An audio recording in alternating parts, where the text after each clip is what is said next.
Hi friends, welcome to my channel. Friends, இன்னைக்கு நம்ம ஒரு ஹெல்தியான மக்கானா சாட் தான் பார்க்க போறோம். வாங்க அதை எப்படி செய்யுதுன்னு பார்த்தலாம்.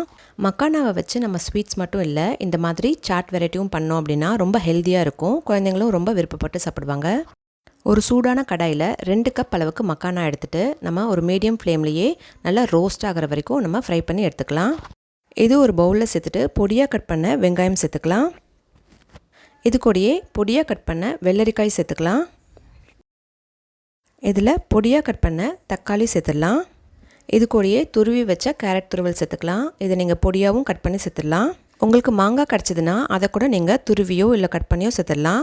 இது கூட பொடியாக கட் பண்ண கொத்தமல்லி சேர்த்துக்கலாம். இது கூட நம்ம சில்லி பவுடர், ஜீரா powder, black salt, chaat masala, உப்பு இதெல்லாமே கால் ஸ்பூன் சேர்த்துக்கலாம். இதில் 1 டேபிள் ஸ்பூன் அளவுக்கு க்ரீன் சட்னி சேர்த்துக்கலாம். இதுலேயே 1 டீஸ்பூன் அளவுக்கு நம்ம ஸ்வீட் சட்னியும் சேர்த்துக்கலாம். க்ரீன் சட்னியில் புதினா ஒரு கைப்பிடி, கொஞ்சமாக கொத்தமல்லி, 2 பச்சை மிளகா, 1 பூண்டு, கொஞ்சமாக இஞ்சி, கொஞ்சமாக பொட்டுக்கடல ஒரு டீஸ்பூன் அளவுக்கு வச்சுட்டு இதை நல்லா அரைச்சிட்டு சேர்த்துருக்கேன். இப்போ நம்ம சேர்த்த மசாலா எல்லாமே மக்கானால மிக்ஸ் ஆகிற வரைக்கும் நம்ம கலந்து எடுத்துக்கலாம். அவ்வளோதான், இப்போ நம்மளோட மக்கானா சாட் ரெடி ஆயிடுச்சு. இது இப்போ நம்ம சர்வ் பண்ணிக்கலாம்.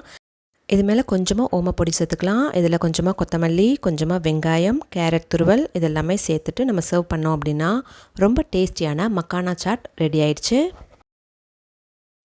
மக்கானால எந்த டேஸ்ட்டும் இருக்காது. இதில் நம்ம இந்த மாதிரி சட்பட்டாவாக செஞ்சு சாப்பிட்டோம் அப்படின்னா ரொம்ப டேஸ்ட்டாக இருக்கும். மக்கானால நிறைய கால்சியம் சத்து இருக்குது. இதை இந்த மாதிரி செஞ்சு கொடுத்தோம் அப்படின்னா குழந்தைங்களாம் ரொம்ப விருப்பப்பட்டு சாப்பிடுவாங்க. இது நமக்கு வெயிட் லாஸ்க்கும் ரொம்ப ஹெல்ப்ஃபுல்லாக இருக்கும். ஃப்ரெண்ட்ஸ், நீங்களும் இந்த ஹெல்தியான ரெசிபியை ட்ரை பண்ணி பாருங்கள். ஃப்ரெண்ட்ஸ், இதே மாதிரி நீங்களும் ட்ரை பண்ணி பார்த்து உங்களோட வேல்யூபிள் ஃபீட்பேக்ஸை எனக்கு கமெண்ட் செக்ஷனில் கொடுக்க மறக்காதீங்க. ஃப்ரெண்ட்ஸ், உங்களுக்கு இந்த வீடியோ பிடிச்சினா லைக் பண்ணுங்கள், உங்கள் ஃப்ரெண்ட்ஸ்க்கும் ஷேர் பண்ணுங்கள். தேங்க்யூ ஃபார் வாட்சிங்.